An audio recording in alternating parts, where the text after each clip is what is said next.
Ma benzo group masing. Ye jan the Louis yes.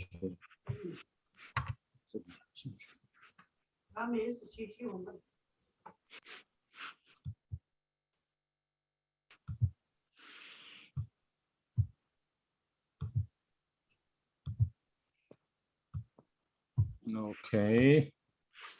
We are on YouTube live. So yeah. Hello everybody.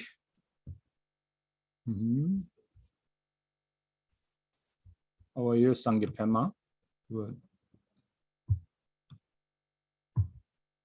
How's your Ngandro going?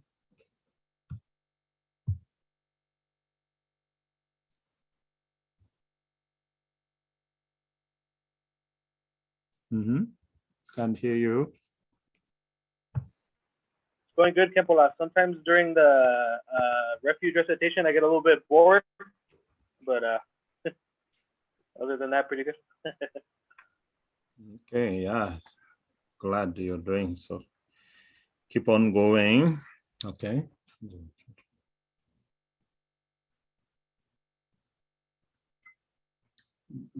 Chats is a data name, chance to. How much time in the way?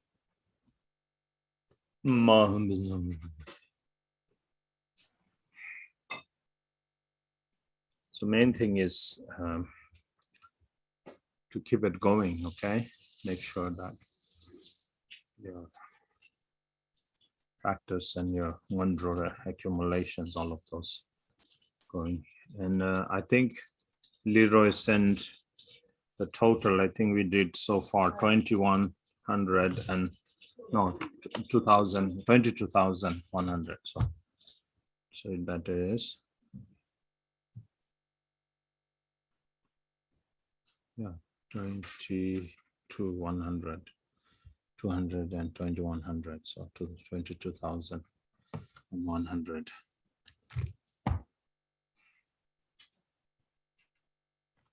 Is that our count to Lindsay? Our count is that one too, yeah? That one, did I tell it? I had something different, but I could have miscounted. You have your logbook? Yeah. What was our accumulation on 26th? Was it 600 or 700 on 26th of April? Leroy, what was? Should be. I think I said announced, but I forgot to put a note here. I could. Should be the 600 or 500. On what day? April 26th. And it's a different. You said 700 on 26th. On the 426, 700. Okay. I did like 4.5, but I did catch up. Oh, okay, good. Okay, so I'll total all this and then because we need to gain time on the other practices. So once we say 1 month and then after that one, then we can move on with bodhicitta. So bodhicitta for another month. So actually today we've completed 2 months. So today was the 68th day. So we completed 2 months. That's good accomplishment. Okay, so today I left it for questions and answers. If you have any questions, you may ask. First, let's do 7-line prayer. Hogen yugi nobjan sam pemai gesar dongbo la Yatsen choking odrum ne pema june shesuda. Kordu kandro mambe kor kege jesu da drupche. Jinge lobcher shakso se guru pema sende hong hong waje yoge nobjang sam. Pema ge sar dongpo la yatsen choking odrum ne. Pema june shesu da kordo kandro mambe kor kege jesu da drupche jinge lobche shesu se guru pema sede Ongwuje yoge nobjang tsam pema gesar dongpo la Yatsen chogen odrobne pema june shesu da Kodo kandro mambe gor kege jeso da drupche Jinge lobche shakso se guru pema sede.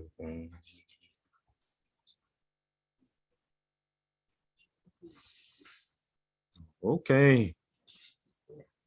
Yes, I can ask.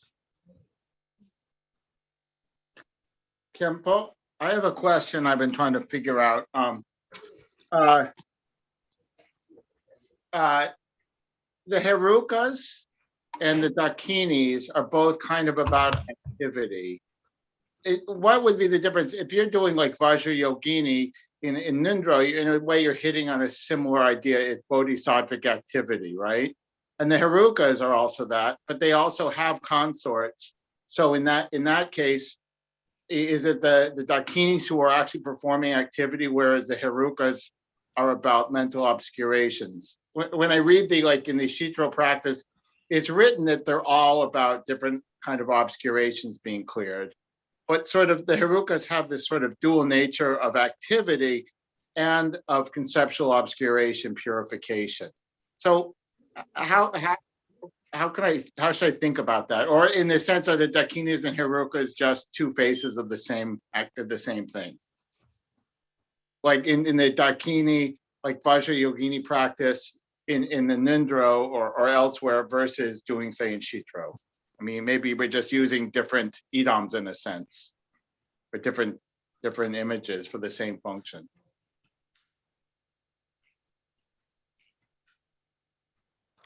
Yeah, Dakinis for the wrathful ones are non-dual. It's not dual Dakinis. Just like when we are doing the peaceful ones, like the consorts are non-dual. It's exactly like that. They're called the transformed manifestation. The peaceful abiding, the peaceful mandala is called the abiding mandala. The spontaneously perfect or the abiding mandala. The wrathful mandala called the manifest, the transformed mandala, and they're not dual, so they're not dualistic. They're not, the activities are not like performed out of necessity, because those activities are effortless. There is no intention, there is no concept like that. So in there, in the Shito mandala, these Dakinis, whether it is peaceful, like you could take like Vajra Yogini, and then Vajra Yogini would be equivalent to Pandara Vasini, like the consort of Buddha Amitabha, like that. And then if we were to take in the equivalence of the wrathful mandala, then she would be Padma Krodeshwari. So if you just kind of remove and practice singularly, then you are just practicing Vajra Yogini. So that would be like a simpler form. But you're still having the same function. She's just a stand-in a sense for the entire mandala in that case, because she's going to contain the mandala in her. Yes. Yeah. Yes. So she's later. acting also, if she's sort of the king of the deities, in a sense, she's sort of the feminine counterpart of Guru Rinpoche in the Nundro, Mhm. in a sense. So like the summation of all the. Yes, yes. It's just that when we take this singular form of the deity practice, either as Lama, Idam, or Dakini, like that, we emphasize one aspect, Right. when one of the aspects, like that. But the Shito mandala, the peaceful and the wrathful mandala, then each and every aspect, just like the whole mandala, the whole plane of existence of our being, in terms of aggregates and elements and senses, consciousnesses, and so far, are all taken together.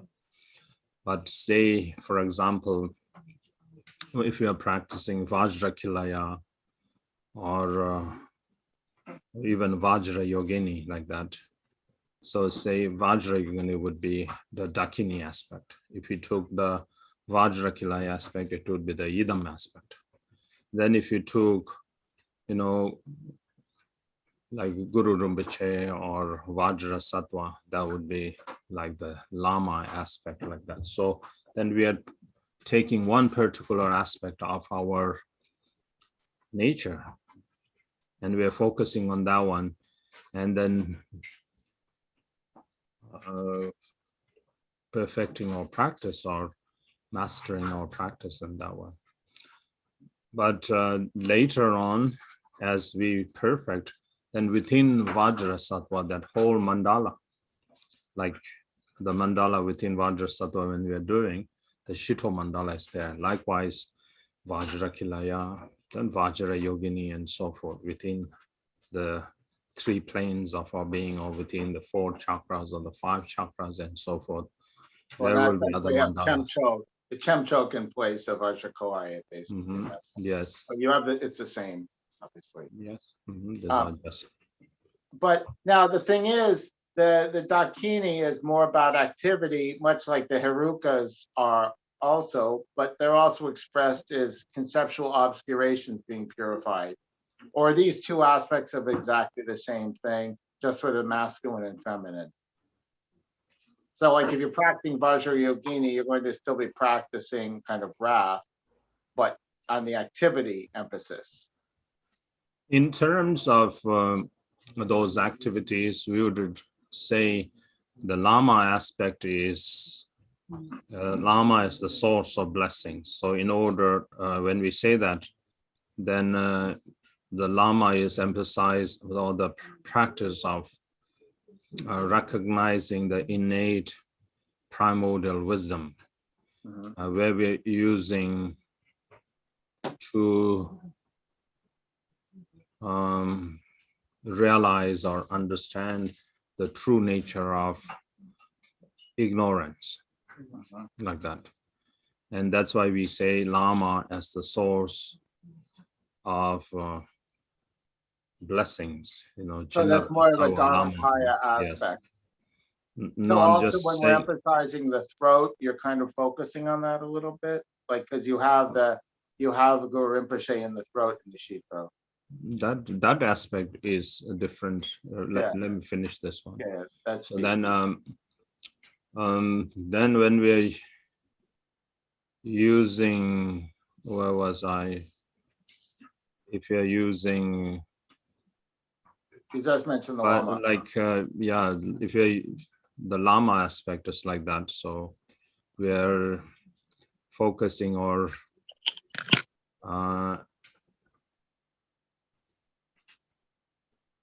we are focusing into the Lama, which is the source of blessings. And then we say in Dharma, Yidam as the source of accomplishment. So someone would practice Yidam in order to dispel the obstacles. And then Dakini as the source of activities, like that. So these are different these are different ways of how one practices. So in the So- Shito, then the Idam aspect would be the Vajrasattva as the entirety? Here, when we are talking about the accomplishment, the way how these accomplishment or the practices are done comes from the Tantra source. And then in that accomplishment, there are the 7 great sadhanas, the 7 main sadhanas of bringing for the accomplishment of the 8 herukas, the 8 different herukas. Then these 8 herukas correspond to wisdom body, wisdom speech, wisdom qualities, wisdom activity, and then other dimensions of worldly accomplishments of annihilation and liberation and so forth like that. So now the Yidam practice is to remove the obstacles. So that's why we say Idam as the source of accomplishment. And then Dakini as the source of activity like that. So, and then in terms of how we are engaging or putting into practice, then the Shito Mandala, as I mentioned, is like using the entire capability, the entire range of our manifestation or our being into accomplishing that one. So the accomplishment is much, much like greater. And that's why it is called the Mahamudra accomplishment, the Mahamudra accomplishment. And then also these Shito teachings, because of the nature of these teachings, in the Nyingma, particularly in the Nyingma, because these teachings are based on the 17 tantras and then the supplement tantras, which are on the secret essence tantra. And then there in Tibet, there had been 2 kinds of tradition called the Zurpa tradition, and then Zurpa tradition, and then according to Longchenpa's tradition, then this secret tantra practice is expressed according to Dzogpa Chenpo. Like Zurpa tradition, it is expressed according to Mahayoga. So these accomplishment has more power or has more, what word that I use, that we use, like so many different possibilities of manifesting the mandalas. Then when we are doing just the Lama or Yidam separately like that, it is not that there are less chance, but we are just focusing on one particular aspect of our being. And so say Lama as our ignorance as Lama, anger as Yidam, and passion or desire as Dakini like that. These are the ways of how the accomplishment are accomplishment practices been taught in the lineage like that. So to practice the Shito is the most supreme way of practicing it, because this is in the heart essence tradition.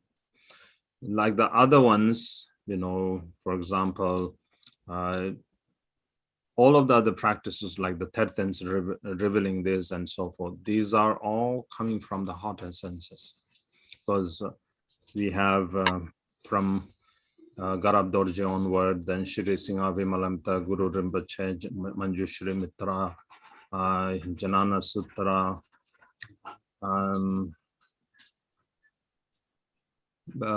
Verochana, King Trisong Densen, Dakini Shitogal, and so forth like this. These heart essence, these transmissions of the accomplishment of the 8 great sadhanas are there within the heart essences. And then, and also Guru Rinpoche conceal these treasures from these heart essences, that it would be revealed by 13s in the future, like that. So say the Dakini accomplishment, according to one of the Dharma tradition, it actually comes from the Dakini heart essence. It's coming from the Dakini's heart essence. So the Dakini heart essence is one of the essences of from these source heart essences, like that. So it's just different ways of accomplishing. So, you know. So in the Shitro, in a sense, you have Guru Idam and Dakini, but like the lamas in the throat sort of don't map onto that a little bit, right? And because you have the peaceful, the lamas and the wrathful, that's not really sort of Guru or Idam Guru Dakini corresponding. It's a slightly different way of talking about it. This is according to the Piti instruction. So in just the general, we have the peaceful here and the wrathful here. But then in Karma Limpas, when we are doing it, this is how we bring forth the visualizations of the Vidyadharas, the different Vidyadharas, further on different channels, you know that. Right. That one. So this is according to the Piti instruction tradition. So that doesn't quite map to the Guru Idam Dakini exactly, because this is inside of each of those, but it doesn't quite map to that way. That's a different way of teaching or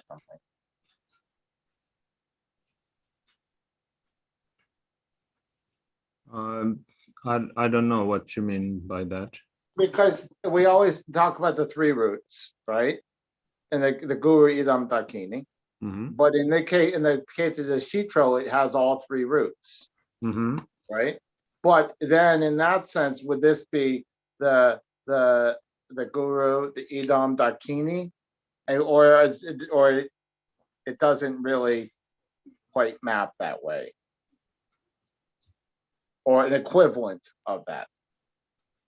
The accomplishment of Lama, Yidam, and Dakini is already contained within the Shito Mandala. If you're doing the Shito Mandala, all Lama, Yidam, Dakinis are. But contained. it doesn't map in that sense. Mm-hmm. Yeah. The Lama, Yidam, and Dakinis go on to further dimension, because in the beginning it would be just the like creation stage meditation, which would be very much like Mahayoga, because it is primarily focused on the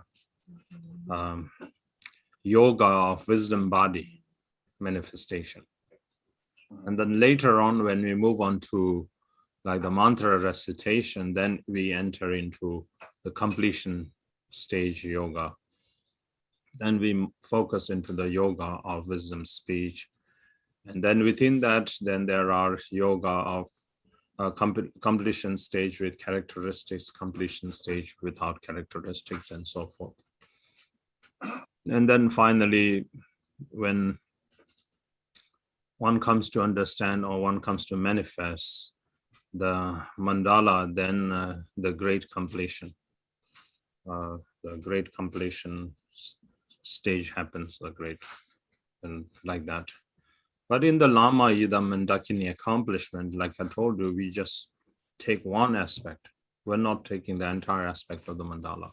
And then we go into one deity, and within that deity, then we have different planes, like different. It's not like when we take Vajrakilaya, then just Vajrakilaya is single. But later on, again, within Vajrakilaya, we can go into different, like the different chakras or the different planes of the deity. Similarly, like that with Vajra Yogini, and even with Lama, like say if we are practicing Vajra Sattva, and of course Vajra Sattva practice is based on the Shito, then in the beginning we would just start with the 11 deity meditation is called the 11, or it's called the one mudra deity meditation. Then from that point onward, then the meditation becomes even more advanced. So I guess in conclusion here, so in a sense though, the wrathful is a sort of, it's activity associated with activity and conceptual obscuration purification. So it's sort of these two aspects, right?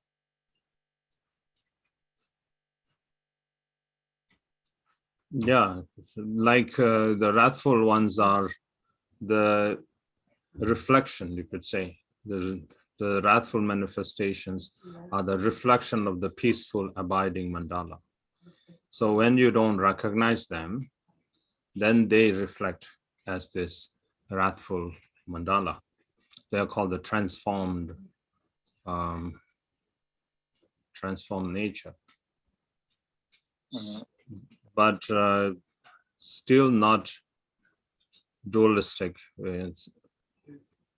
Because even those concepts are ours right now. We say these are dualistic concepts, but they are just pristine awareness. These are just true nature, manifestation of true nature. But their way of how they manifest has powerful or dynamic expression. So they express as this wrathful, destructive manifestation, destroying even the peaceful mandalas, destroying. So that is the kind of manifestation of the wrathful mandala.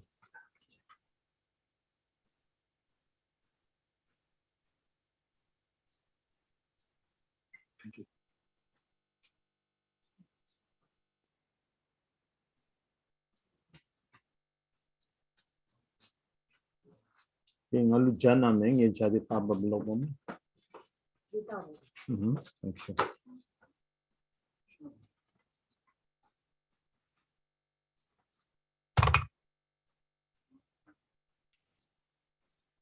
Yeah, when we do the, Lama, Idam, and Dakini like that,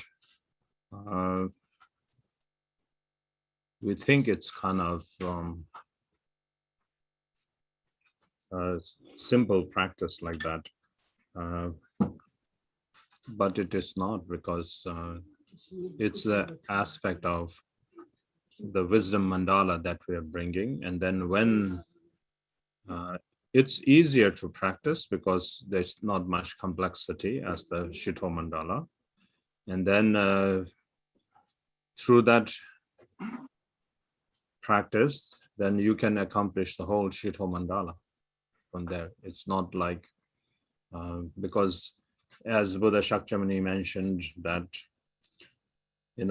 if you come to recognize the nature of one phenomena, then you come to recognize the nature of all phenomena.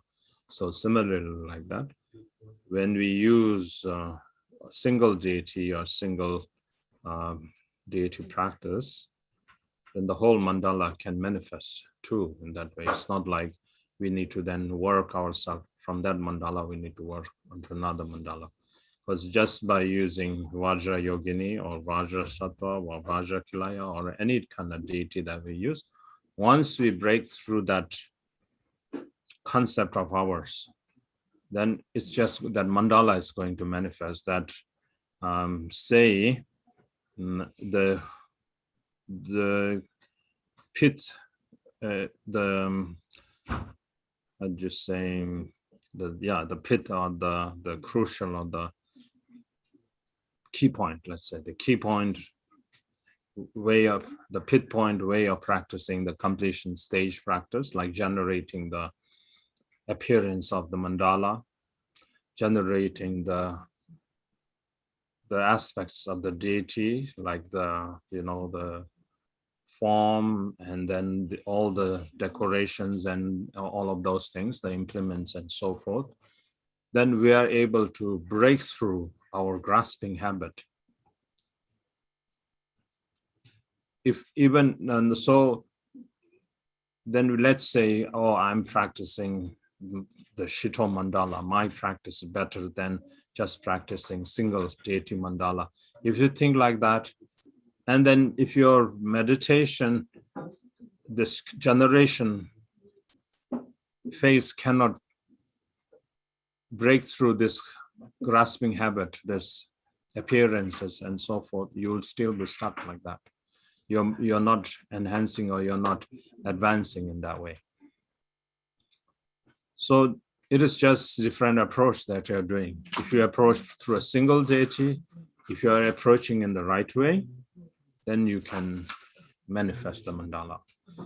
And similarly like that, if you are approaching Shito mandala, but your approach is not correct, it will not happen. It's not going to work. So it's just, let's say, a different approach to the mandala. But the way we approach is similar for all, whether the whole, this Shito mandala or the single deity mandala like that. So that's why Tangtong Gelpo, he kind of mentions that, first of all, our approach has to be correct. Approach is all based on our view of how we look into the mandala. If we have like a conceptual grasping habit of mandala, thinking that this is objective mandala and so forth, then that's a wrong approach. Then we are not actually heading toward the mandala practice. Then if we have this good approach, then what was the one? He puts it very beautifully in this way. This Tangdong Gelpo's words of illuminating the mandala. It says, if you approach in that way, Nyemba,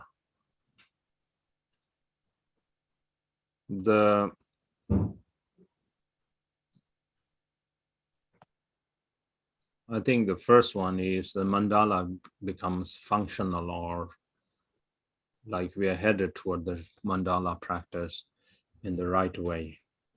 And then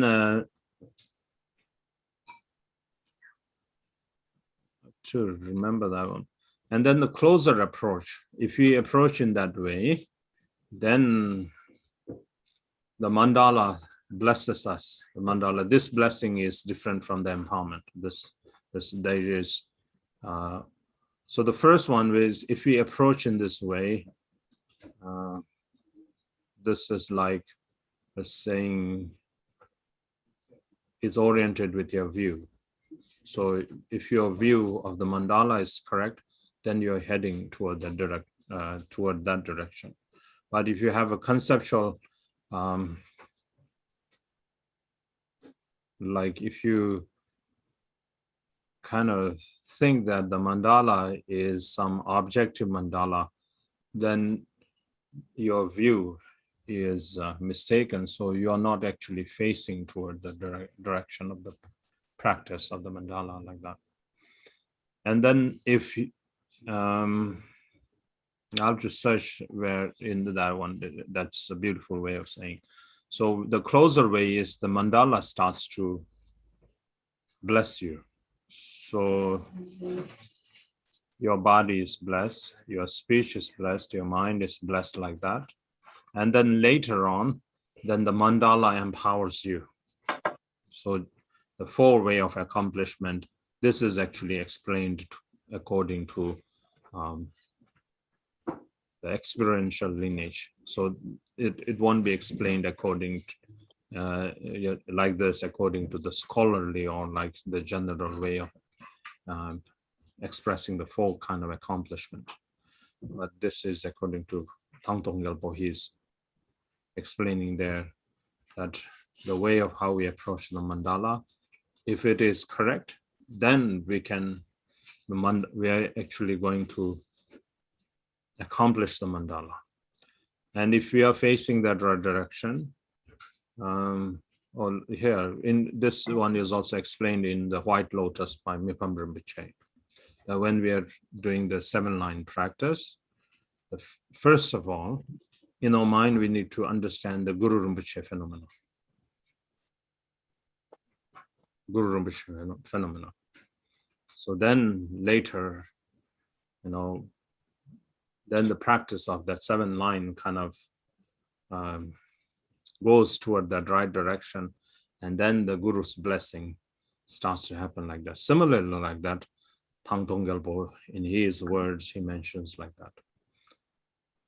So what I'm trying to say is that if we practice the right way, the only thing that we use to practice is our mind. Our mind is going to practice. And then if our mind does not have the understanding of the view, then we won't be facing toward the right direction. If our mind is facing the right direction, doesn't matter whatever kind of practice that you do, a single deity meditation or this Shito mandala like that, it's going to work like that. But it's not like, do one and then you finish, because wisdom dimension is unfathomable. It's not like, the 42 peaceful deities in the heart and 58 deities in the brain. That's the end. No, it is going to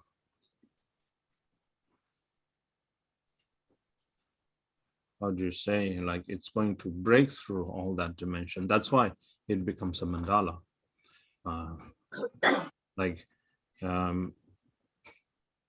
In the general expression, we talk about, in one speck of, particle of atom, there are infinite Buddha fields as infinite as the specks of dust in the universe, like that. That kind of view is also, there when we are practicing a single deity meditation, say, for example, Vajra Kilaya or any kind of deity, just single accomplishment of deity like that. And that comes later on when we're doing, when we're just doing the creation mandala, the generation mandala, it wouldn't come that much. But later when we enter into the completion stage practice like that, yes, those things will come. And then in that completion stage practice, then there are different dimensions of accomplishment.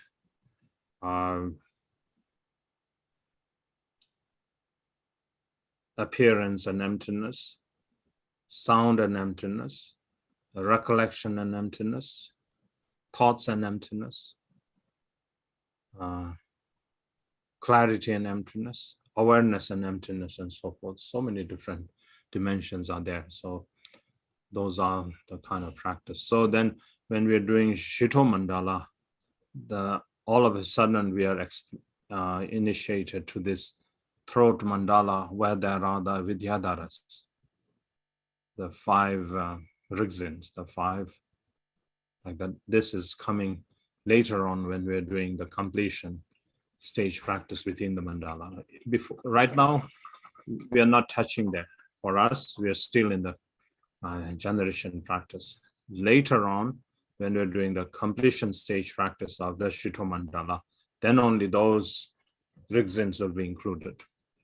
But we know because we went through when we are doing the teachings in the Shito, like when we are doing the visualization to help those beings in the Bardo and so forth, how we visualize, how we initiate them to imagine their body or their aggregates to be like that.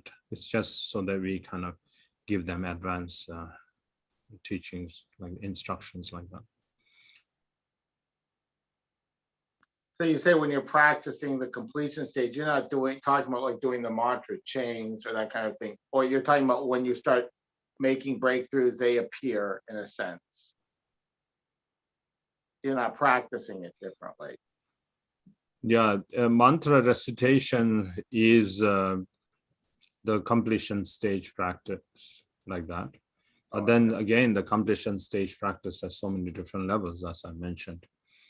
So it could Not be in the sense of doing the mantra chains like through the mouth, not in yeah, that. mantra chains like that. Yeah, mantra chain again could be just simple from one date from the mouth of the consort to the mouth of the female consort and so on and so forth. That's just very plain. That's just a general way of doing. But there are other complex mantras. So that's something to do also with time to practice it in that manner, as we did in the previous practices.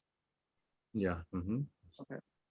Or, yeah, so you practice the mantra in all the different ways. Okay.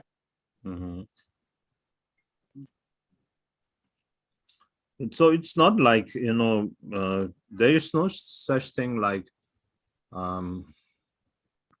some teach, some practice being lesser or other greater and so forth.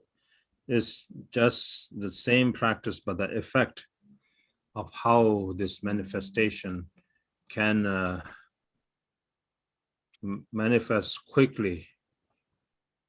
Even Shito, there are ample chances there are like, because you're using all the possibilities that you have. So in the Lama, you're just using your ignorance. In the Idam, you're just using your anger and so forth.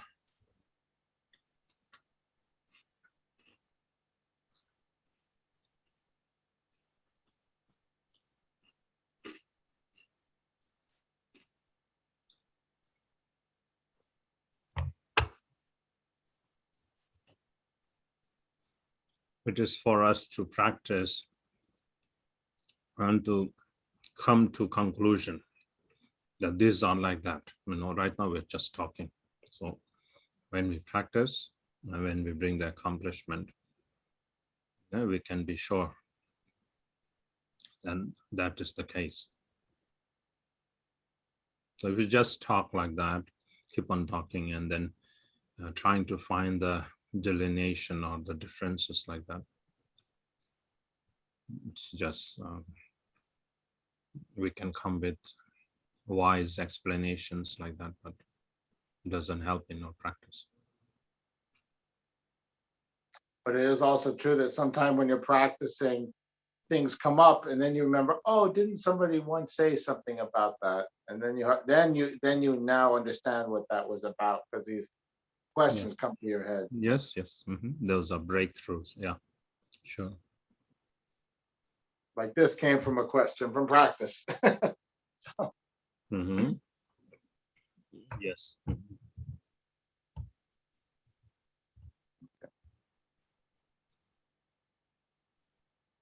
Anybody else?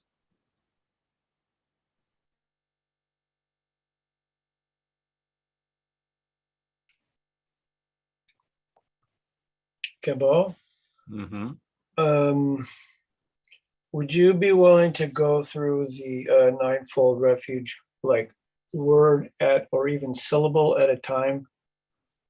There's 36 syllables, and even if each one means something and then fit together, they mean something else, and then the whole sentence means something else.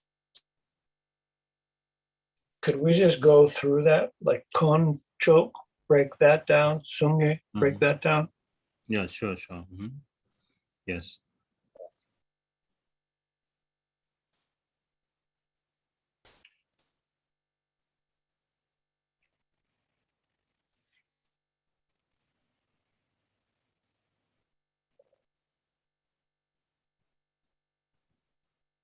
So here, Kun Chok is Kun Chok Sum, so three. These are three jewels. Like in general, we would say Buddha, Dharma, and the Sangha. Yeah, these are Sum is three. three. Yeah. Kun means rare, because this is the supreme, the rare, most rare jewel. Kun. It's you cannot find anywhere. Is chok dual? Chok means supreme, rare and supreme. So it means Konchok. So when we're saying supreme, then it is saying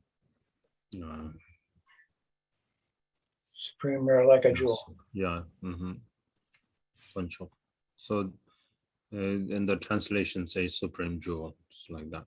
The truth, the three supreme jewels or the three precious jewels, like that. Kun means you cannot find anywhere, it's rare. And chok is that supreme jewel, that jewel is the supreme of all. So you cannot compare any wish fulfilling jewel with this Buddha jewel, because Buddha jewel is the most supreme from any kind of jewel. So even the wish fulfilling jewel have no comparison. So kun means rare. Kun means rare. Okay. Chok means supreme. Sum means three. Now, actual, when we're saying the actual three jewels, and then the Lama is the actual three jewels. The Lama, so here in our case, the Lama is the representation of the Buddha, Dharma, and the Sangha. The Lama's body is the Buddha. The Lama's body is the Sangha. The Lama's speech is the Dharma. The Lama's mind is the Buddha, like that. And likewise, Lama is now the three roots. The Lama is the Lama. We can say the Lama's form is the Lama. The Lama's speech is the Yidam. The Lama's mind is the Dakini, like that. So, and then that's why we're saying the actual three root Sugatas, The three root Sugatas meaning Buddhas. So Buddha, Lama himself or herself is the actual Buddha. So then the external Buddha like Buddha Shakyamuni and so on and so forth is already within the Lama, and who is now the embodiment of the three jewels. So that is one. So Nge is actual. Nge is actual.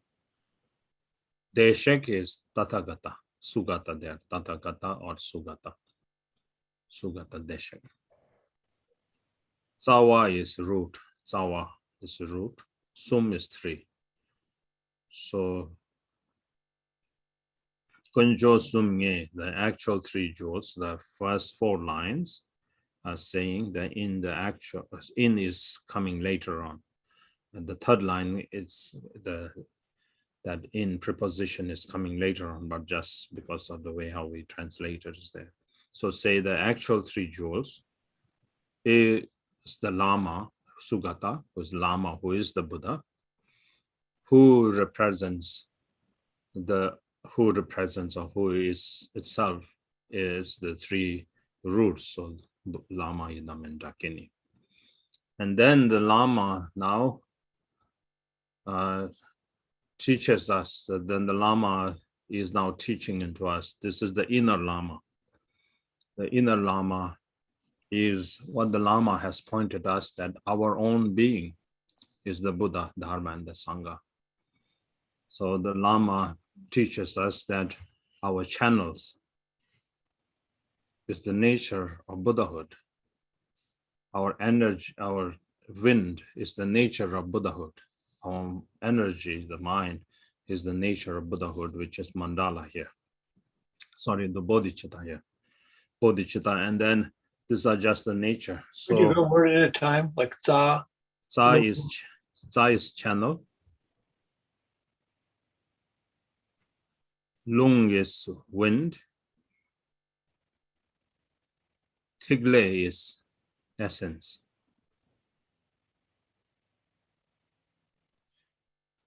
And Rangjin is nature. Jangchup same is bodhicitta. So It's just Jangchup. Jangchup means Buddha, Buddhahood, Bodhihood or Buddha. Same is mind of Buddhahood, so it's bodhicitta.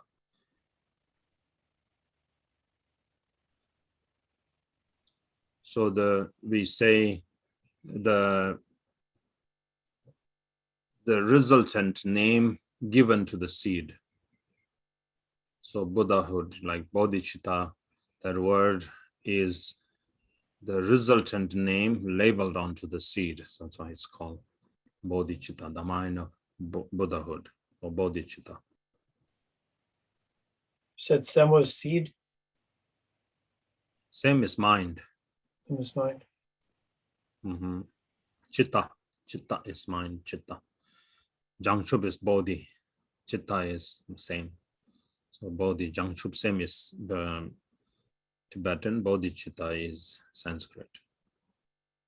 So then the Lama is pointing to us that, in order to attain Buddhahood, then he points us that our being, our channel is Nirmana Kaya, our energy, energy, let's say the energy, the wind energy, energy, as Sambhoga Kaya and essence, our mind's nature, our mind's essence. Mind, when we say essence, is referring to the mind, is Dharmakaya. So these are the nature of bodhicitta. So channel as Nirmanakaya, energy as Sambhogakaya, essence as Dharmakaya. Then the third line goes Ngowo. So what is the nature? What is the essence of our being? What is the intent of our being? So then here, essence is emptiness. Essence is emptiness. Beyond aspiration, we say, beyond aspiration. So essence is emptiness, beyond aspiration. And then the nature is luminosity. Rangjin, Yeah. Ngowo is essence. Rangjin is nature. Ngowo is essence. Rangjin is nature. Tugje is intent. Intent meaning the purpose. is that the same as like Tukchuche? Like, yeah, thanks. Thank you. Tugje. Tugje is mind. Che is great mind, saying like, oh, your mind is great. That's what you're saying. No, you're so kind. Or Tugje, Yi, that is Yi, that Tugje Yi. Tugje, there's a possessive case there. It's like when we say table's leg, or the leg of the table off, like that. Table's leg. So apostrophe S. So that is Kilkor is mandala. So then this is woven backwards. So the mandala of essence, nature, and compassion, because Tibetan is flipped out other way. And La, La is preposition in. So in here, in all of those that we mentioned. So in, so now we're taking this in from the third line and placing onto the first line in the beginning. That's why I say in the actual three jewels, the three root sugatas, in bodhicitta, the nature of channel, wind, and essence. And in the mandala of essence, nature, and compassion. That's why this become now the ninefold, because the Lama and the three jewels, the three roots, are inseparable. So those are the three jewels or three roots, like that. Then the channel, energy, and essence are the three kayas. The three kayas.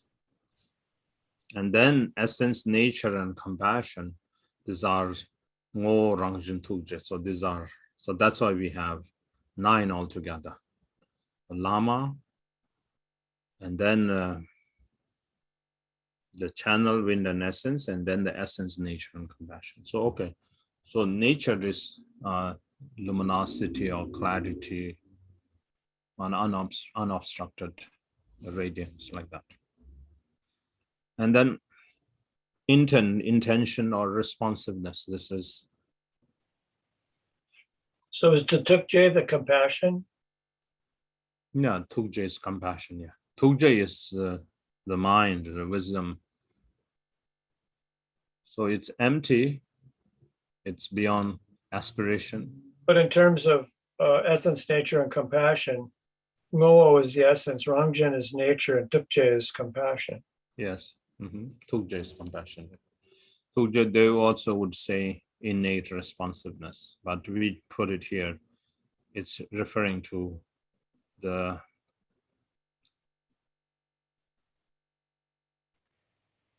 absolute bodhicitta or the absolute wisdom mind as an activity, as the intention. This is everything is manifesting as the manifestation of bodhicitta. So that's compassion there. So essence, nature, and compassion. So Tukje is compassion. Then I is also not there in the Tibetan. You wouldn't have that I. It's kind of, in English you have that. How do you say, like, it's emphatic, like you say, shut up, meaning you shut up. You is implied there. So similarly like that, quiet, let's say you keep quiet, or those kind of things. So in Tibetan, those kind of usage are there. There's nowhere in the Tibetan saying I there, but now in order for us in English to make it clear, then we have to use I. I is not there. You cannot find I there. It's not there. Jangchup is again Buddha, Buddhahood. Jangchup earlier knew, so I just put Buddhahood because Jangchup. Ningpo is the heart or the essence. Ningpo. Bardu is until. So until, then again, attaining or until I take refuge until the heart of Buddhahood would be the literal way of saying it. But then since we're putting I, then we have to have a verb, or like, I think that is an auxiliary verb there. I take refuge until attaining. Is that a gerund? Yeah, I guess. I take refuge until attaining the heart of Buddhahood. So Bardu is until. Bardu is until, that's a preposition there, until. Chapsu chi is take refuge. Chapsu chi. So that word essence, nature, and compassion is very difficult.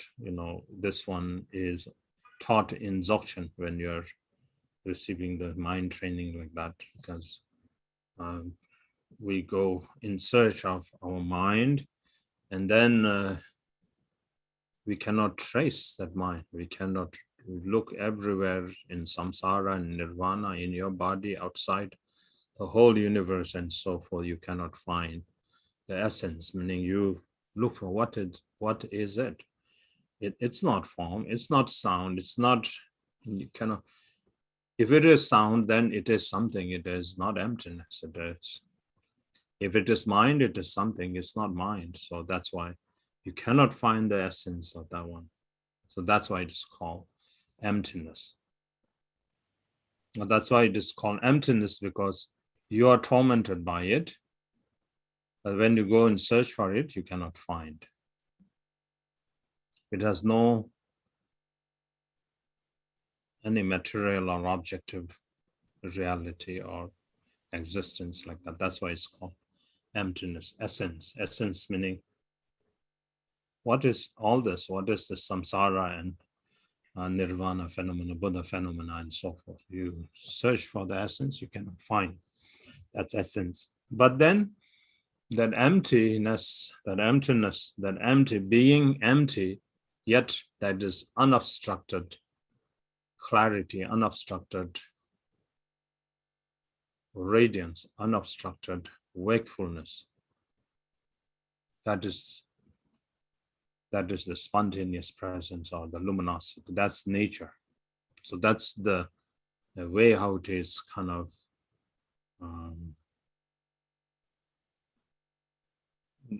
termed. So One is emptiness. Essence is emptiness. You cannot, because there is no essential. You cannot find being something.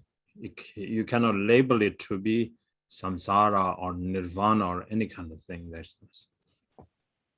But the nature is it's just wisdom.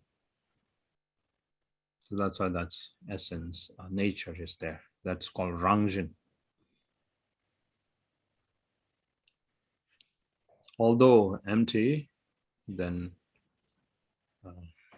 unobstructedly clear and not separate from emptiness. These two are not true. That's, and then why it has to be this way? Why it has to be empty? Essentially empty and naturally radiant. Why? What is the purpose? What is the function? What is the intent behind that? Because that is bodhicitta. That is great compassion. That's called the innate responsiveness, or I don't know. Tugje is like the supreme mind, meaning the supreme intent, the intention behind all of these to manifest as samsaric phenomena or wisdom phenomena and so forth. What's the intent behind it? It's unconditioned, absolute, pervasive compassion. It's not created. It's not generated, aiming towards sentient beings. It's not that compassion coming out to express as a benefit for somebody. It's natural, pervasive, unconditioned, uncompounded. And that's why it is not void. It's not like nothing. It's everything, the expression of bodhicitta. That is compassion. But this is, I'm saying like that, but in the Dzogchen teachings and how would you say, pointing out the nature of mind, or instructing you to the nature of mind of phenomena like that, then you go. And in that one, then you also have an experiential understanding. You have, right now we're just conceptually trying to fathom or understand it. Or later when we're doing it, then you will actually get it. Those are essence, nature, and compassion. Ngowo, Rangjin, Tugje. Some translators, they use Tugje as innate responsiveness. Let's see what did they say.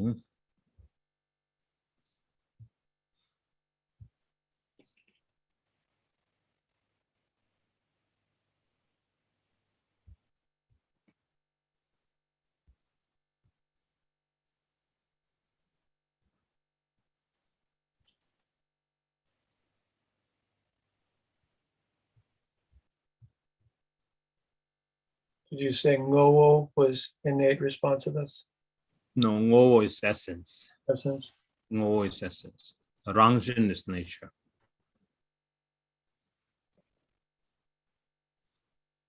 Tugje Kunchap is all pervasive compassion. Tugje Che, Tugje Cheshu, Tugje Zik. So that word comes from Tugje Champo. It does not say here.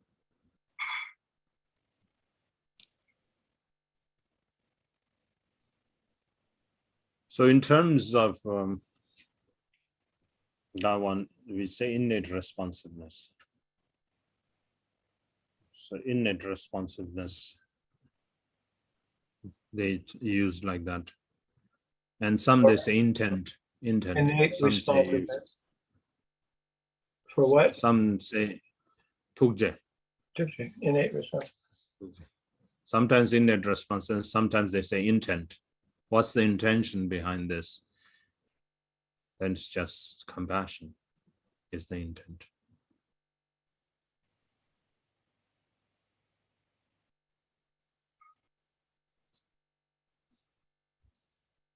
So yeah, that's it. You got all the words, word by Yeah, word? thank you so much. That was wonderful. Mhm. And then Rigzin and Vidyadhara is that like Tibetan and Sanskrit for the same thing, or are those two totally different? Yes. Rigzin is Yes. Vidyadhara. You had Reason, mentioned at yes. the throat Vidya. five. Sorry, you had mentioned at the throat, I think 5 Rigzins or Vidyadharas. But when we're doing the 4, are there just endless Rigzins or are there 5 Rigzins? Because when we do the 4 empowerments, there's like introduction to 4 different Rigzins. Mhm. In that one, it's called the Supreme Rigzin. There's another one that is added, Okay. the Supreme Rigzin. For us, only 4 Rigzin right now. These are the 4 states of accomplishment in the Tantra. So first, because when you come to realize the true nature, then although your mind has become the Buddha, then your body, because still your body, because of karmic condition and so forth, and depends on how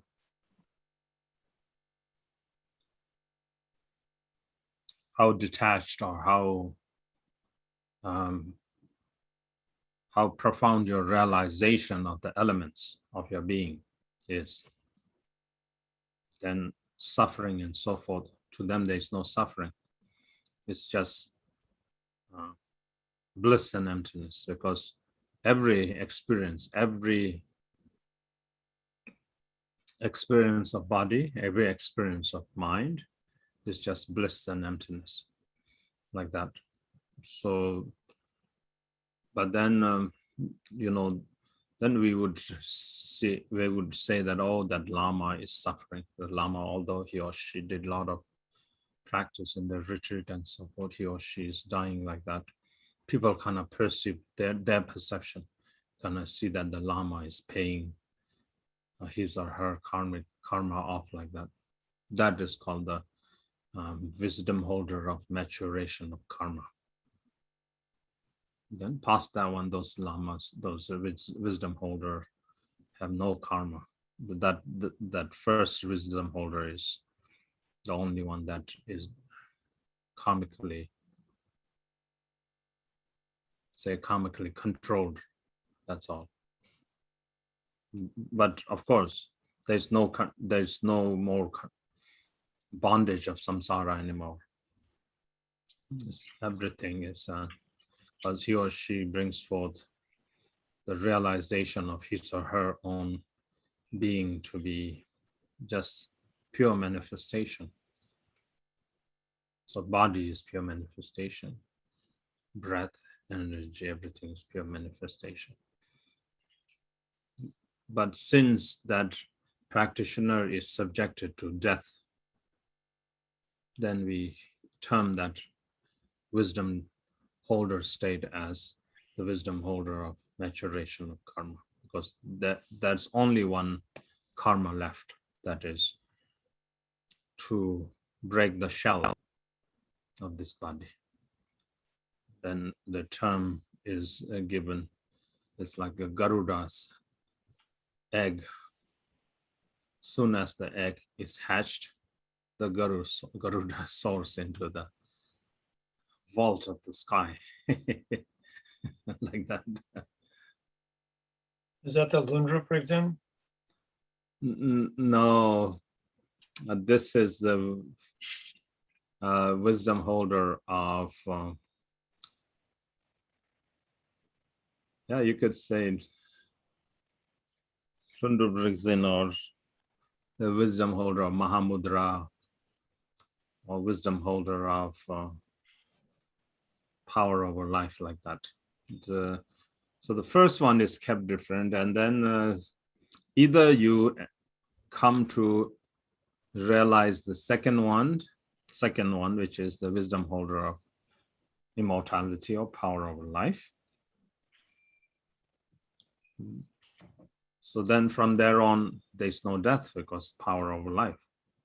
They have no death anymore. Then they're just going to go ahead from there to Mahamudra and then the spontaneous accomplished Rigzin, Lundu Rigzin. But these ones who have just one death that they had to deal with, then in the Bardo, it's just, there's not even Bardo for them because it's just the shell breaking, and then there's no entrapment for their awareness. Everything merge into true nature, like that. And in the terms in the Tantra I just mentioned, they then will, in the intermediate state, like this is when the base display of the base is Dharmakaya. This is the first Bardo.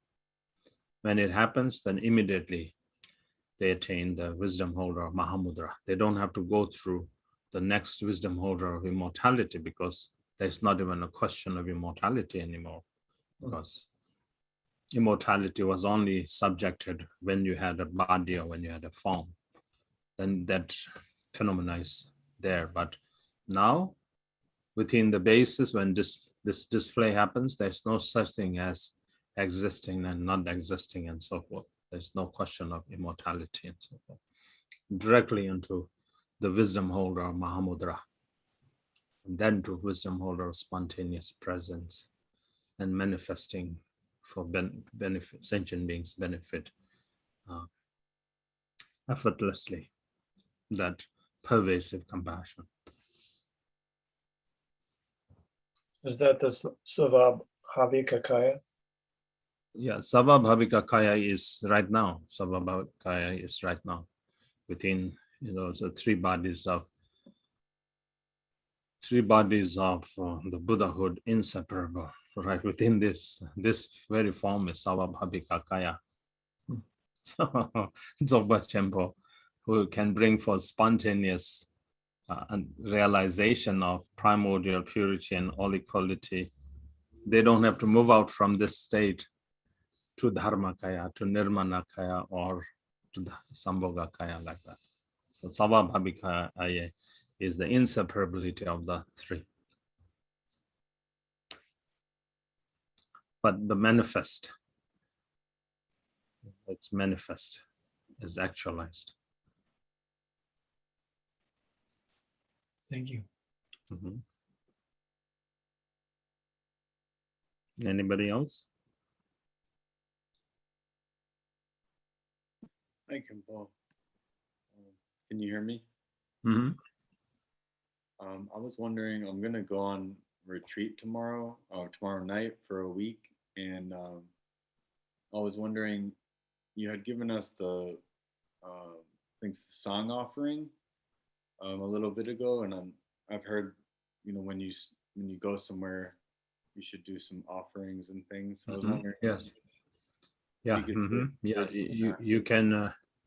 You can take a dedicated offering. Take milk that's unopened, like a small carton of milk or a small jug of milk, or a small bottle or a big bottle of alcohol, whatever that you can bring.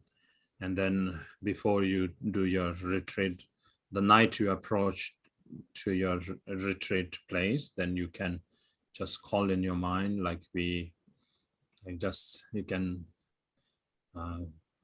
from your mind, even if you don't know the recitation, you can just invoke Guru Rinpoche, Chenrezig, like that. And then from the heart of Chenrezig, then calling out all the local deities and the protectors and the guardians and all the spirit beings and whomever that you can think of, like that.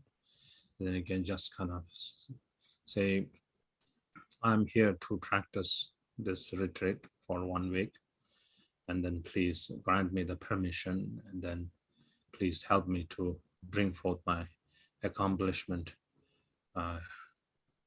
swiftly, to accomplish this swiftly. And for that, then I make this offering, and then we can make that offering. So you can pour into a glass, or if you have Serkem offerings, like clean bowl like that, you can offer.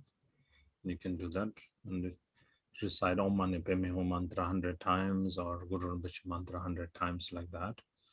And then you can also visualize from Guru Rinpoche's crown, throat and heart, or Chandra's crown, throat and heart, Om Mahu striking onto the offerings that you have placed in front, and then those are blessed into wisdom substances. Then you offer that one, and you can pour into like plants or some bushes or plants or what you have, like nice place, not in a dirty place, like onto a rock or something like that. Yeah, just do that one. So then you can light incense too, like that. So this is when you arrive at the place during the night, and then you'll also have dream during the night. So you'll feel those local guardians and deities and protectors and earth guardians, whatever you have there, they will kind of appear in your dream and giving you indications that you are allowed to do the practice there. So just, you have to have good intention, okay? So not like you're barging in there to kind of be arrogantly trying to practice, and not like I will do. So just do that. You can use the Shito sadhana. Remember, in the Shito sadhana, there is I arising myself in the form of Chandraji. It's there, yeah? The Yes. peaceful offering that you make treaty. You can do that one, that section. You don't have to do the wrathful, the one. You don't need to do that. Just make the peaceful one. It's fine. So to that section, and Om Sabhava Shuddha Sarva Dharma Sabhava Shuddha Hang, like that. You do that one. And then you can, after that, you can recite Om Mahu Bajaguru Pemasude 108 times or how many times. And then from Guru Rinpoche's 3 places, light, white light, red light, blue light, striking onto the offering substances, turning into wisdom nectar, like that. And then, yeah, you can do that. And just focus on your Ngondro, just do that one. And then since you are going on this whole 7 days, then use, make either 3 sessions or 4 sessions. So I think I gave you the time last time, yeah?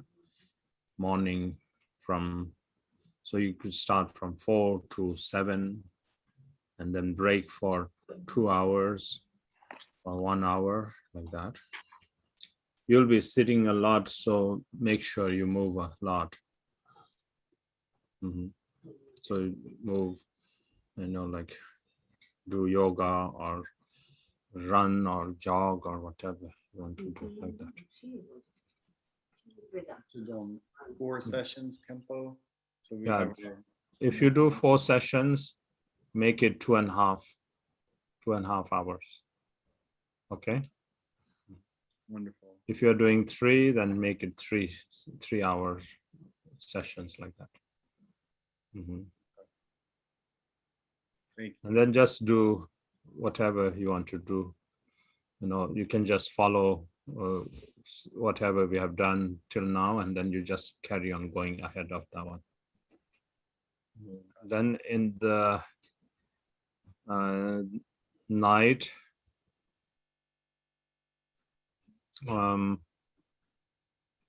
you can recite other prayers, any prayers that you have, and pray to Guru Rinpoche and to Chenrezig, to Mother Tara, to Buddha, like that.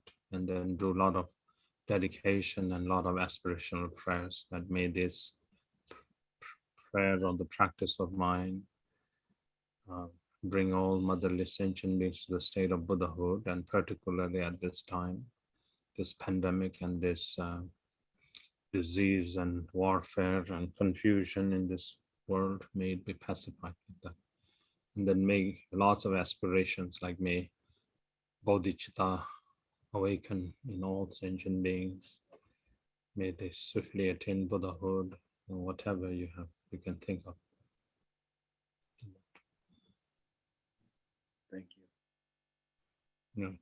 So take these 2 offerings dedicatedly for this one. And if you arrive like early evening, you can do that. If you arrive late, then you can do it early in the morning before you start your practice. 2 offerings as in milk or alcohol and Yeah, some- milks, not mix them together. Milk in it, like either a bowl or a wine glass or whatever you have. So in that one, if you have a Serkim offering, that's good. And then if you only have one, then you can offer the milk in a bowl like that. And then if you have alcohol, you pour the alcohol in the Serkim offering like that. Okay. And then you can also bring saffron water and then sprinkle onto that one. Ramyam kam oma, like that. Okay. Mhm. Thank you. Okay, have good return. You're going tomorrow afternoon? Actually, tomorrow night. I'll probably be there. There's someone has some land, so it's like 14 hours away. So I'll probably get there sometime Saturday midday or evening, probably evening. Okay, so then, yeah. So when before you drive, then just have good intention and just pray to Lama Idam and Dakinis and Dharma Palas and protectors that may I be able to do this retreat, and may all of them give me protection and all the support. Then so Saturday afternoon when you get there, the first thing that you do is just make this offering. Okay. Wonderful. Mhm. One more question, Khenpo. In terms of eating food, do you recommend having no food at night, or should I just have 3 meals a day for it? Is it something that I should consider?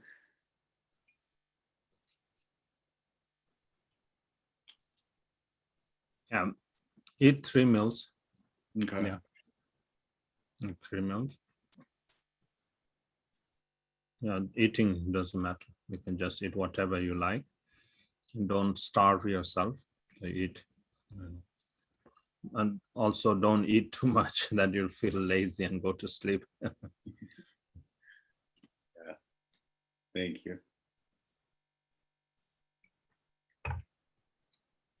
Have you made that stena?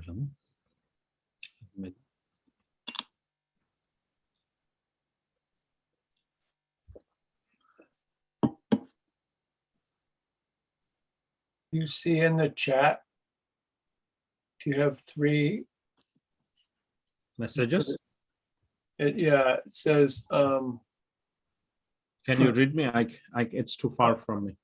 okay, it says, Can you- I have, can you hear me? Yes. I have to go to evening class. It's too far from you too.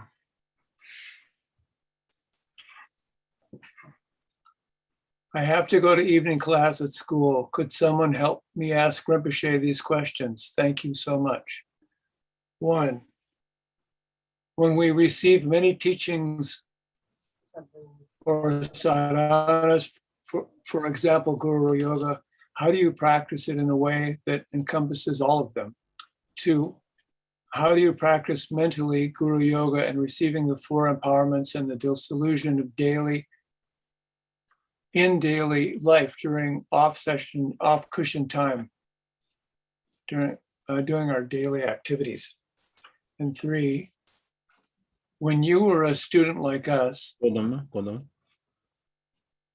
how did you keep your mind always thinking of your guru's kindness and his teachings, especially at the beginning phase of practicing Vajrayana, by constantly contemplating it during the daily life, not just during the few hours when we practice on the cushion? Thank you so much. Mhm. Yeah. If you practice any practice that you do, whether Lama, Yidam, Dakini practice. So Guru Yoga is to, once you have received the Guru Yoga practice, then any practice that you do, you should visualize that deity or that Dakini or that Yidam, whichever that you have, as the Lama. So it's when we're, if you're saying, for example, if you're doing Tara practice, you should not be completely absent-minded of your Lama. So your Lama is here appearing in the form of Mother Tara or Medicine Buddha or whatever you have.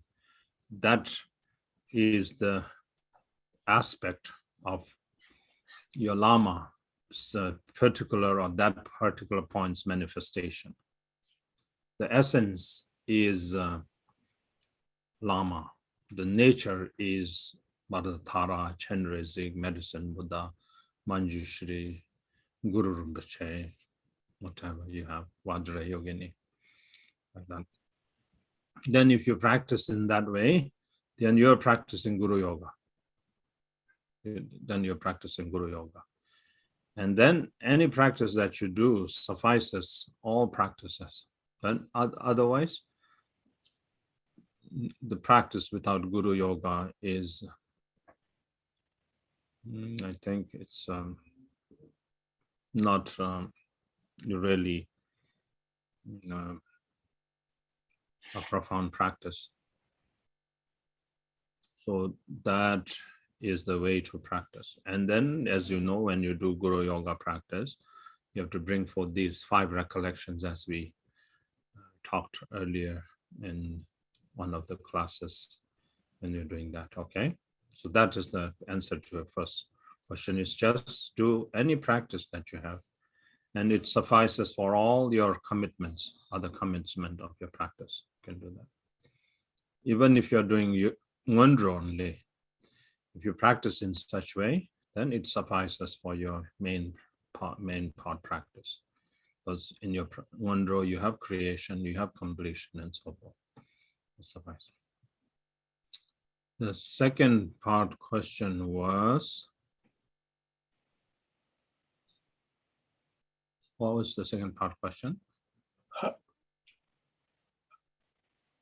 How do you practice mentally Guru Yoga and receiving the 4 empowerments Oh, okay. in Okay. daily life Mm-hmm. during regular daily activities? Yeah, you use this 4 or 3 things, that when you are waking up, then the Lama rises in the crown in front of you, and when you are sitting and meditating, the Lama is on your crown. Then when you're walking, the Lama is on your right shoulder.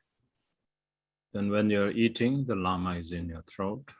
And when you're sleeping, the Lama is in your heart, like that. So nothing obstructs that practice.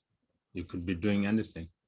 You could be talking, you could be doing whatever you do. And then constantly, when you have that, then that is where you can tap in the blessing of the Lama.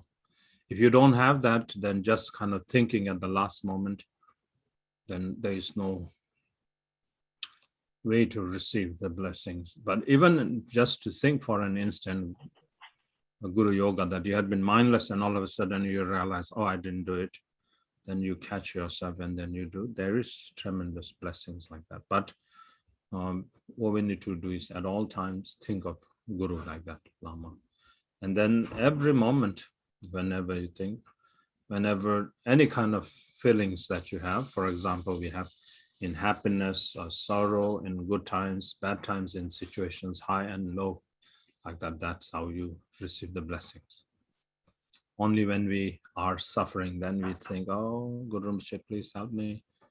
Then when we are happy and completely carried away, we don't even remember Guru Rinpoche, like that. That is, mindless practice. But then we practice this way so that we can remember Guru Rinpoche every time. When you see someone in a miserable situation, then immediately think of Guru Rinpoche, and then from Guru Rinpoche's heart, light coming out and then striking onto this person's situation, that he or he or she or their karma is completely purified. Their life has been touched with the Guru Mahesh's blessings, and then within their mind, bodhicitta arises, and then any conditions that they have, then it's been healed like that and purified. The karma has been purified like that, and things like that. This is called blessing. What else blessing do you need? So And then that's she said, empowerment. So, like that. then she The said, third one is when you, okay. when you were a student like us, how did you keep your mind always thinking of your guru's kindness and teachings, especially in the beginning phase of Vajrayana? I'm still a student. I'm still practicing. So, I have the same dilemma that you all have. You're practicing, so don't worry. We're all there, and then just keep remembering and. So think like that. Just keep on practicing. And then until our mind is free from affliction, so we need to just keep on doing, just keep on practicing like that. So it's not like it will happen overnight or like that.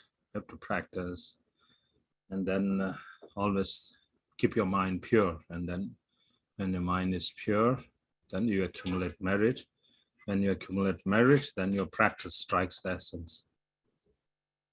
And then when it strikes the essence, then the Guru's blessings is always with you. In the Sutra, Avatamsaka Sutra, it is mentioned, whoever thinks of the Buddha is always present there. The Buddha is not far and constantly blesses, constantly imparts blessings like that. It's the way to practice. So it's not like, oh, I'm some out of this world person like that. I'm just like you all. I have my days like you all do.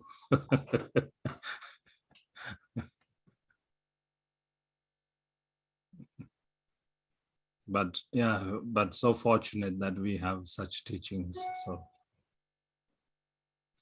and blessings of the Lama all the time. So anybody else?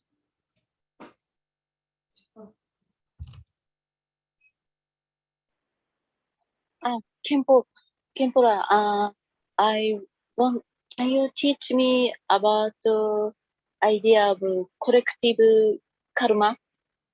Now I stay Dharma Center. For example, we do barbecue. If we do barbecue, we create some karma. Oh, it's okay. You can, they let them enjoy, even if you don't eat, then you can, before they eat, then you can visualize you're doing soak offering.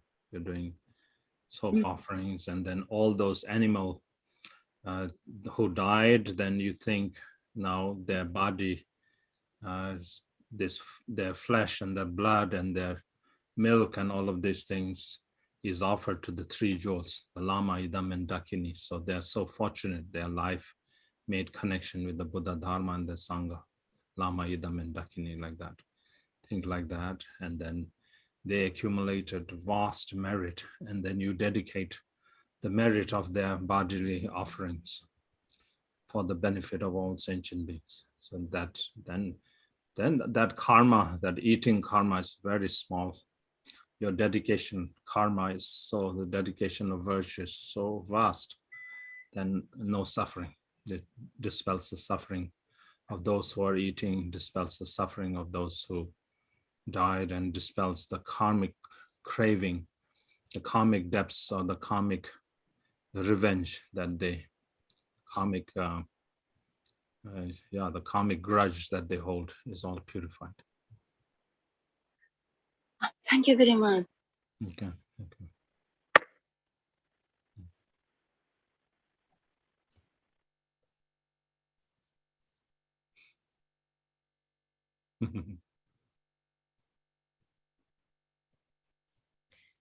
Khenpo, Mhm. could you speak a little bit about the state of emptiness at the end of a universe or at the loss of consciousness? Like what kind of qualities that state has?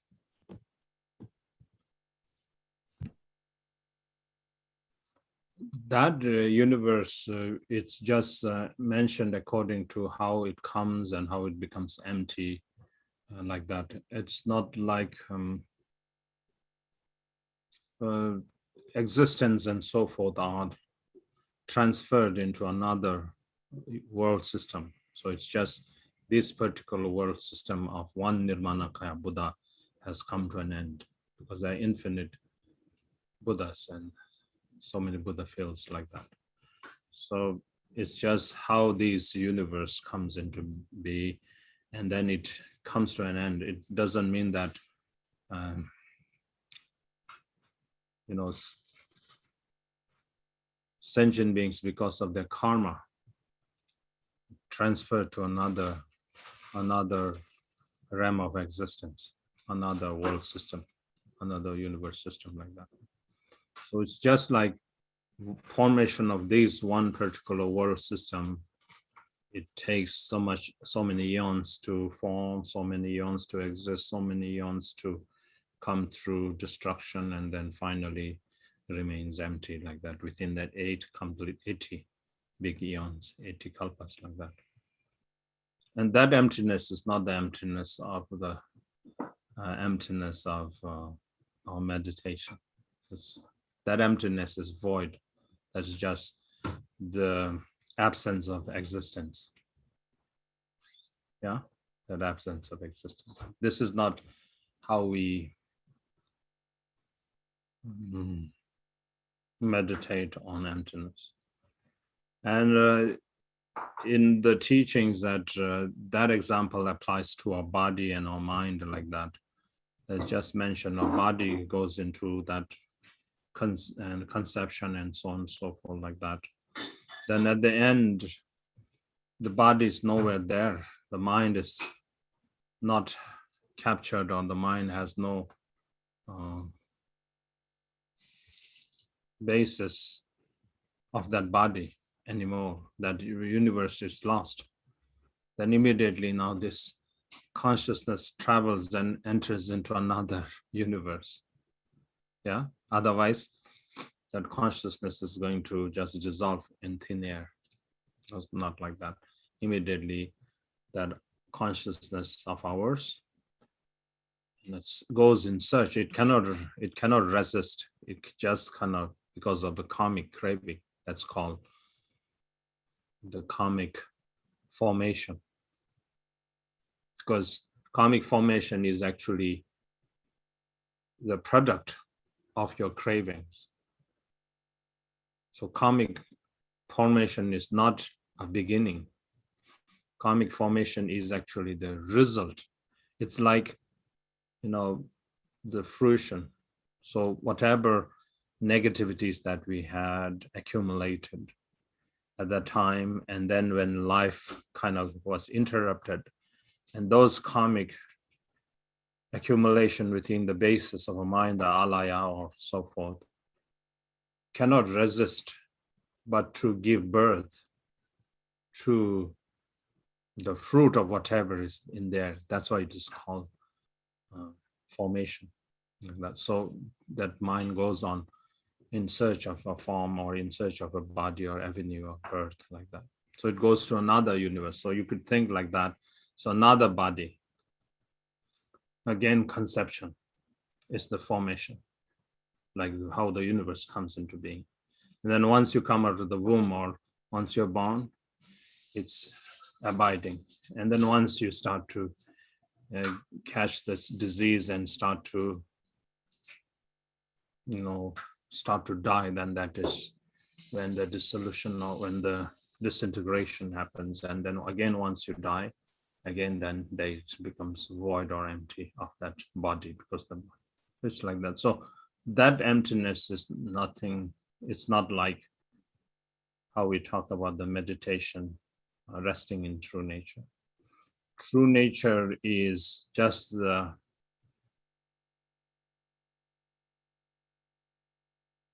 lack of reality of all of those, the lack of all of those are, all of those only happen in the dualistic mind or dualistic habit. And now resting in awareness is to rest in true nature, not in the habitual mind. So then we are just resting in the basis where there is not even the foundation of that habit or alaya and so forth. So when we rest in that true nature, that is when we are able to purify karma of so many countless eons like that. So resting in basic space of true nature is different from what is mentioned in that particular statement, like emptiness of the universe, okay? So you can just take the example of your body. It's just you changing different motels, you know. Today you are in one motel, and immediately so before you go to sleep, you have to look for another place. So like that. If you don't care, then you sleep out in the open field like that. So that's then for that kind of mind, then they doesn't need any kind of basis for it to be housed in any kind of form or any body like that. So that awareness is free from any kind of birth or any kind of conception. So that is where you need to rest, free from any kind of entrapment of a body or anything. So that is awareness. Awareness, that's the essence, nature, and compassion. Within that, everything is there perfectly, unconditioned. And that's where you need to rest. So if you're resting in habitual mind, then you're not resting in basic space or in your own true nature. Now, if you're resting in your habitual mind, then you're resting in alaya, the ground where there is constantly heaping of experience, constantly there is references, constantly there is memories, constantly there is recollections, and something like that. So that's why you don't conceptualize when you rest in that. Anything can arise, or you don't conceptualize. Is that the answer? Yes, Khenpo. Thank you.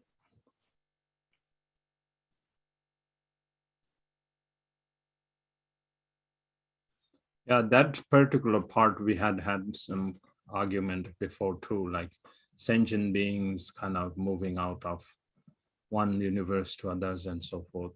But from from your subjective point, like we always have to keep in the realization of Buddha Shakyamuni, all sentient beings merged or into basic space, into their inherent Buddha nature, manifest Buddha nature. So there is no sentient beings apart from Buddha. Sentient beings are not separate. Buddha is not separate like that. So there is, everything is now awoken to its basic nature. That's what we need to think. Otherwise, if sentient beings are still sentient beings, Buddhas are different from sentient beings, then we have problem. We need to move out of that conceptual mind and then pretend that we are in the realized state of the Buddha, then all those conceptual questions and doubts and so forth naturally solve themselves. Otherwise, if you are still in that dualistic dimension and try to question Buddha's non-dualistic wisdom, there will never be an answer. Yeah, because we want answer from a dualistic point of view. We always want a dualistic answer. And Buddha has no dualism. Buddha has no dualistic experience at all. So it will never fit our, it will never, yeah. That's the problem, you know. Because Buddha phenomena is not the experience of our mind, conceptual mind. It's just the realization of our awakened nature. Okay. Anybody else before we dedicate?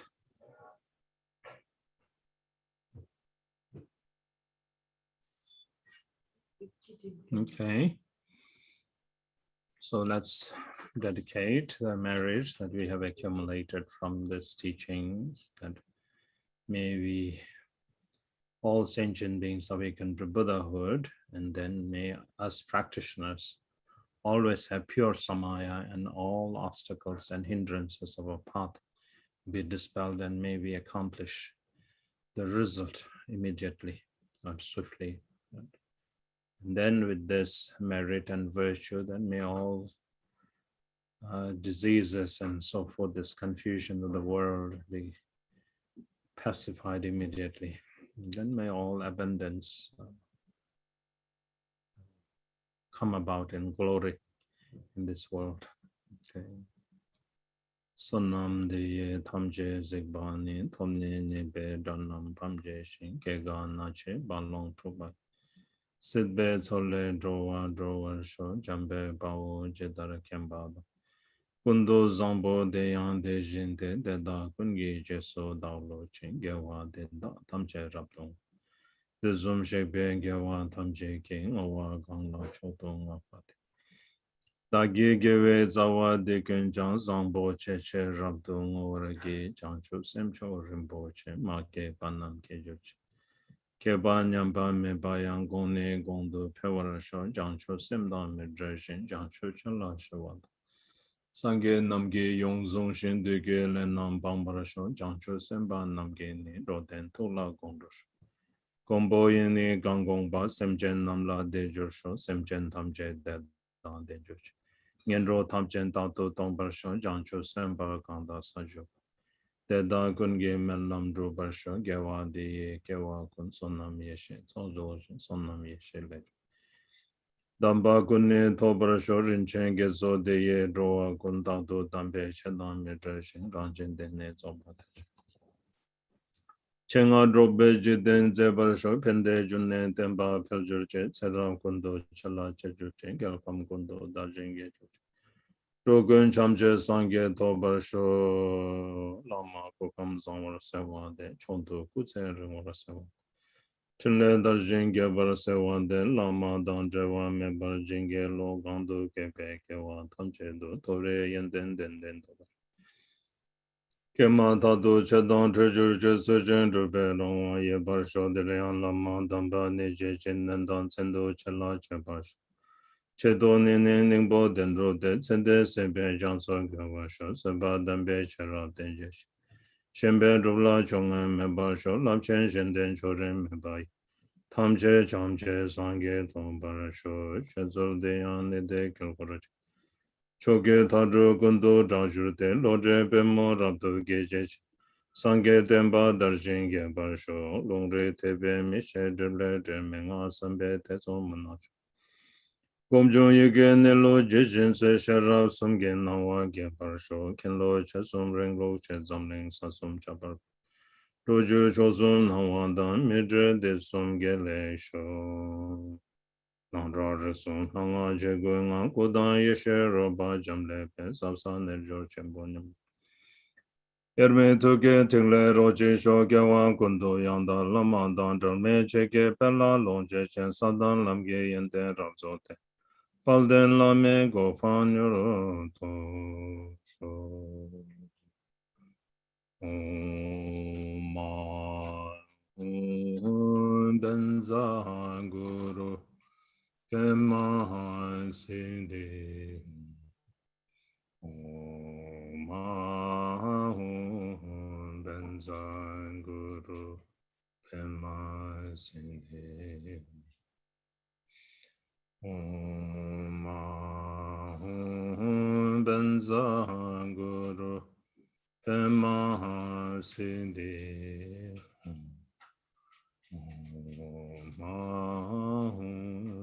Benza Guru Tema Sindi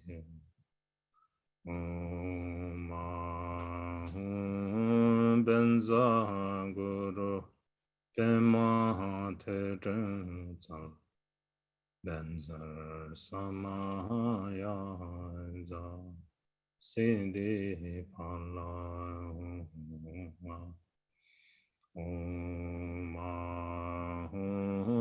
Benza Guru Bema Tedrenza Benza Samaya Sindi Pala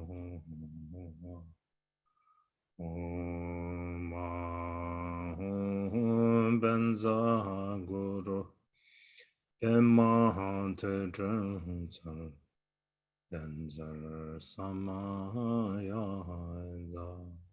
Sindi Pala